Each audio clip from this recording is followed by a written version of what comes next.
Hello dear learners, math की शानदार सी class में आप सभी का स्वागत है। उम्मीद करते हैं कि आप सभी स्वस्थ होंगे। आज की इस क्लास में हम नंबर सिस्टम के उसी क्रम को आगे बढ़ाते हुए इस क्लास में सीखेंगे प्राइम नंबर्स के बारे में, यानी कि अभाज्य संख्याओं के बारे में। और यदि आपने अभी तक हमारी पिछली क्लास को नहीं देखा है तो उसको ज़रूर देख लीजिएगा, जिससे कि इस क्लास में जो भी टॉपिक डिस्कस किए जाएंगे आप उसको बेहतर तरीके से समझ सकेंगे। और यदि आप क्विज के माध्यम से अपनी तैयारी को और ज़्यादा बेहतर बनाना चाहते हैं तो हमारे टेलीग्राम चैनल पॉनिक्स क्लासेज को ज्वाइन करके आप अपनी तैयारी को और ज़्यादा बेहतर बना सकते हैं। और टेलीग्राम पर ही आप क्लास नोट्स प्राप्त कर सकते हैं, जो आप सभी के लिए बिल्कुल फ्री है। तो चलिए देर न करते हुए आज की शानदार सी क्लास को शुरू करते हैं। तो यदि हम बात करते हैं प्राइम नंबर्स यानी कि अभाज्य संख्याओं की, तो अभाज्य संख्याएं हमारी क्या होती हैं? ऐसी संख्याएं जो एक और स्वयं के अलावा किसी और संख्या से विभाजित नहीं होती हैं। कहने का मतलब ये है कि ऐसी संख्याएं जो एक और स्वयं के पहाड़े में आ जाए वो क्या कहलाती है? हमारी अभाज्य संख्या कहलाती हैं। मतलब एक और स्वयं के पहाड़े में के अलावा और किसी के पहाड़े में न आए। ऐसी संख्याएं जो एक और स्वयं के पहाड़े के अलावा किसी और के पहाड़े में न आए वो क्या कहलाती हैं? अभाज्य संख्याएं। और इसको कैसे परिभाषित कर सकते हैं, चलिए जान लेते हैं। तो एक ऐसी प्राकृतिक संख्या यानी कि नेचुरल नंबर जो केवल एक और स्वयं से विभाजित हो उसे क्या कहते हैं? अभाज्य संख्या कहते हैं। एक ऐसी प्राकृतिक संख्या जो केवल एक और स्वयं से विभाजित हो उसे क्या कहते हैं? अभाज्य संख्या कहा जाता है। तो चलिए अब अभाज्य संख्याओं से संबंधित कुछ महत्वपूर्ण पॉइंट को हम समझ लेते हैं कि अभाज्य संख्याओं से संबंधित कौन कौन से महत्वपूर्ण बिंदु हैं। पहले पॉइंट की बात करते हैं तो पहला पॉइंट क्या है? एक अंक की सबसे छोटी समअभाज्य संख्या कौन है? 2। चाहे एक अंक की सबसे छोटी समअभाज्य संख्या पूछा जाए या सबसे छोटी अभाज्य संख्या, तब भी क्या होगा? हमारा 2 ही होगा। फिर बात करते हैं 2 अंक की सबसे छोटी अभाज्य संख्या, तो हमारा क्या हो जाएगा? 11। 2 अंक की सबसे छोटी अभाज्य संख्या क्या हो जाएगा? 11। फिर बात करते हैं 2 अंक की सबसे बड़ी समअभाज्य संख्या की, तो ये क्या हो जाएगा? हमारा 97। फिर बात करते हैं 1 से 50 तक कुल अभाज्य संख्याओं की, तो कितनी हैं? 15। कौन कौन है? यानी कि 1 से 100 तक कुल कितनी अभाज्य संख्याएं हैं? 15। तो चलिए जान लेते हैं कौन कौन सी हैं। 2, 3, 5, 7, 11, 13, 17, 19, 23, 29, 31, 37, 41, 43, 47। तो ये हमारी 1 से 50 तक कुल कितनी अभाज्य संख्याएं हो गई? 15। तो चलिए बढ़ते हैं अगले पॉइंट की तरफ। अगला पॉइंट हमारा क्या है? 1 से 100 तक कुल अभाज्य संख्याओं की संख्या कितनी है? 25। यदि 1 से 50 तक अभाज्य संख्याओं की संख्या पूछा जाएगा तो कितना बताएंगे? 15। और यदि 1 से 100 तक कुल अभाज्य संख्याओं की संख्या पूछा जाएगा तो कितना बताएंगे? 15। लेकिन यही यदि 50 से 100 तक कुल अभाज्य संख्याओं की संख्या पूछा जाए तो कितना हो जाएगा? 10। तो चलिए जान लेते हैं कि 1 से 100 तक कौन कौन सी अभाज्य संख्याएं हैं। तो क्या हो जाएगा? 2, 3, 5, 7, 11, 13, 17, 19, 23, 29, 31, 37, 41, 43, 47, 53, 59, 61, 67, 71, 73, 79, 83, 89, 97। तो इस प्रकार हमारी 1 से 100 तक कुल कितनी अभाज्य संख्याएं हो गई? 25। तो चलिए अगले पॉइंट को जान लेते हैं कि अगला पॉइंट क्या है। एक कभी भी प्राइम नंबर नहीं होता है, यानी कि एक कभी भी हमारा प्राइम नंबर नहीं हो सकता। क्यों नहीं हो सकता? क्योंकि प्राइम नंबर के कम से कम 2 भाजक होने चाहिए। कम से कम क्या होना चाहिए? 2 भाजक का मतलब यहाँ पर क्या है? 2 गुणनखंड होने चाहिए। अब कौन कौन से होने चाहिए? एक और स्वयं वही संख्या। क्या होगा? एक और स्वयं वही संख्या। लेकिन एक का केवल एक ही भाजक होता है और वो क्या होता है? केवल एक। इसलिए एक हमारा कभी भी प्राइम नंबर नहीं होता, यानी कि अभाज्य संख्या नहीं होता है। तो चलिए बढ़ते हैं अगले पॉइंट की तरफ। तो अगला पॉइंट हमारा क्या है? 2 के अलावा सभी प्राइम नंबर्स विषम होते हैं, यानी कि 2 केवल एक ऐसी अभाज्य संख्या है जो क्या होता है? सम होता है। बाकी इसके अलावा कोई भी ऐसी अभाज्य संख्या नहीं है जो सम हो। क्योंकि सभी सम संख्याएं जो होती हैं 2 के पहाड़े में शामिल होती हैं।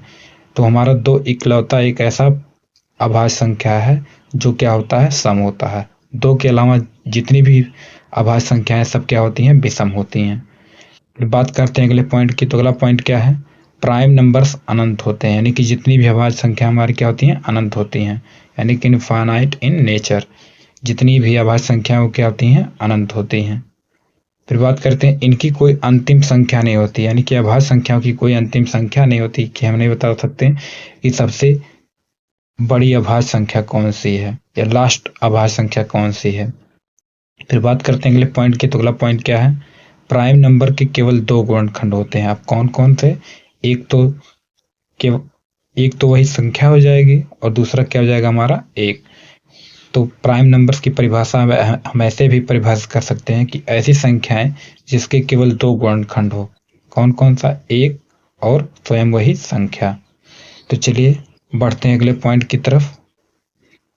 अगला पॉइंट हमारा क्या है, किसी भी संख्या को उसके प्राइम फैक्टर्स में ही तोड़ा जा सकता है, यानी कि कोई भी संख्या है उसके हम प्राइम फैक्टर्स में ही तोड़ सकते हैं। यानी कि यदि हम उसका गुणनखंड करते हैं तो हम क्या किसमें गुणनखंड करेंगे, अभाज्य संख्या के रूप में ही।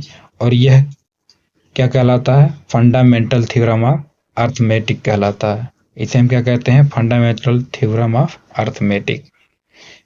उम्मीद करते हैं कि ये चीजें क्लियर हो गई होंगी।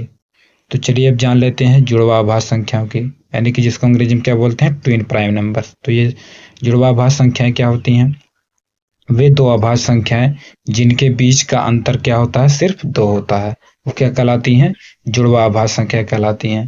यानी कि ऐसी 2 अभाज्य संख्याएं जिनके बीच का अंतर कितना हो, सिर्फ 2 हो, तो क्या कहलाएंगे, जुड़वा अभाज्य संख्याएं। यदि हम 1 से 100 तक कुल जुड़वा अभाज्य संख्याओं की बात करें तो 1 से 100 तक कुल कितनी जुड़वा अभाज्य संख्याएं हैं, 8। 1 से 100 तक कुल कितनी जुड़वा अभाज्य संख्याएं हैं, 8। यदि हम 1 से 100 तक कुल जुड़वा अभाज्य संख्याओं की बात करें तो कितनी हो जाएंगी, 8। तो चलिए जान लेते हैं कौन कौन सी जुड़वा अभाज्य संख्याएं हैं। 3, 5, 3 और 5, 5 और 7। यदि हम 3 और 5 के बीच में देखें तो अंतर कितने का है, 2 का। और 5 और 7 के बीच में देखें तो कितने का अंतर है, 2 का।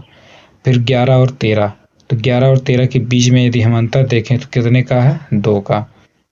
11 और 13 हो जाएगा। फिर 17 और 19 होगा, 17 और 19 के बीच में यदि हम अंतर देखें तो कितने का अंतर है, 2 का। फिर 29 और 31 हो जाएगा, और यदि हम 29 और 31 में देखें तो कितने का अंतर है, 2 का। फिर बात करते हैं अगले जुड़वा अभाज्य संख्या की, तो क्या हो जाएगा हमारा 41, 43। तो इनके बीच में यदि हम अंतर देखें तो कितने का हो जाएगा, 2 का। फिर बात करते हैं अगले जुड़वा अभाज्य संख्या की, क्या हो जाएगा 59, 61। क्या हो जाएगा 59, 61। तो अगला हमारा जुड़वा अभाज्य संख्या क्या हो जाएगा, 59, 61। यदि इनके बीच अंतर देखें तो कितने का अंतर है, 2 का। फिर अगले अभाज्य संख्या, जुड़वा अभाज्य संख्या की बात करें तो क्या हो जाएगा हमारा 71, 73। तो इनके बीच भी अंतर कितने का है, 2 का। तो जुड़वा अभाज्य संख्याएं क्या होती हैं, ऐसी संख्याएं, यानी कि ऐसी अभाज्य संख्याएं, ऐसी 2 अभाज्य संख्याएं जिनके बीच का अंतर कितना हो, सिर्फ 2 हो, तो उन्हें क्या कहते हैं, जुड़वा अभाज्य संख्या कहते हैं। और 1 से 100 तक कुल कितनी जुड़वा अभाज्य संख्याएं होती हैं, 8। कौन कौन, 3 और 5, 5 और 7, 11 और 13, 17 और 19, 29 और 31, 41 और 43, 59 और 61, 71 और 73। तो ये चीजें क्लियर हो गई होंगी कि जुड़वा अभाज्य संख्याएं और अभाज्य संख्याएं क्या होती हैं। तो चलिए बढ़ते हैं अगले पॉइंट की तरफ। तो अगला हमारा क्या है, को प्राइम नंबर, जिसको क्या बोलते हैं, सहअभाज्य संख्याएं। अब सहअभाज्य संख्याएं क्या होती हैं, 2 ऐसी संख्याएं जिनका HCF यानी कि मासा क्या हो, 1 हो। 2 ऐसी अभाज्य संख्याएं जिनका HCF यानी कि मासा क्या हो, 1 हो, उन्हें क्या कहते हैं, को प्राइम नंबर यानी कि सहअभाज्य संख्या कहते हैं। और इसको हमें ध्यान देना है कि को प्राइम नंबर यानी कि सहअभाज्य संख्याएं होने के लिए दोनों का प्राइम होना जरूरी नहीं है, यानी कि सहअभाज्य संख्याएं होने के लिए दोनों का प्राइम होना जरूरी नहीं है। अब जैसे यहाँ पर बात कर लेते हैं इसके उदाहरण की, तो 4 और 9, 4 और 9 के बीच यदि हम HCF देखें यानी कि इसके मासा की, तो क्या हो जाएगा, इन दोनों का मासा क्या हो जाएगा, 1। फिर बात करते हैं 5 और 8 की, तो इसके अब यहाँ पर देखें तो दोनों का मासा क्या हो जाएगा, 1।